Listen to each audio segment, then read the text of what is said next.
Premier ലീഗിൽ Aston Villa versus Chelsea 4-1 Aston വില്ലയെ തോൽപ്പിച്ചിരിക്കുകയാണ്. This is the fuel by football. Match തുടങ്ങി 2 മിനിറ്റിനുള്ളിൽ തന്നെ ലൂയിസിന്റെ വക ഒരു ഗോൾ. Aston villa 1 Chelsea 0. പക്ഷേ അത് കഴിഞ്ഞതോടെ ചെൽസി ഗെയിം കൺട്രോൾ ചെയ്യാൻ തുടങ്ങി. 35-ാമത്തെ മിനിറ്റ് പെഡ്രോന്റെ വക ഒരു equaliser. The score is 1-1. First half injury ടൈമിൽ again Pedro. The score is 2-1. Second ഹാഫിൽ 55-ാമത്തെ മിനിറ്റ് പാമറിന്റെ വക ഒരു nice finish. The score is 3-1.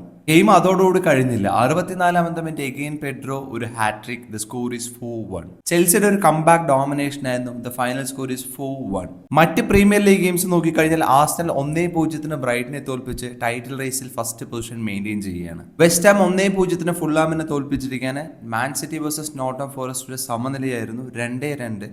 അവസാന നിമിഷത്തിലെ നോട്ടം ഫോറസ്റ്റിന്റെ ഡിഫൻഡന്റ് ആ സേവ് അത് ശരിക്കും അൺബിലീവബിൾ ആയിരുന്നു. Newcastle versus Man United. ന്യൂകാസലിന് റെഡ് കാർഡ് കിട്ടിയതോടെ ടീമിൽ 10 പേരെ ഉണ്ടായിരുന്നുള്ളൂ. 90 മിനിറ്റോളം കളി സമനിലയായിരുന്നു. 1-1. അവസാന നിമിഷത്തിലെ ആ ഗോൾ ഒരു കംബാക്ക് ആയിരുന്നു. 2-1 മാൻ യുണൈറ്റഡിനെ തോൽപ്പിച്ചത്.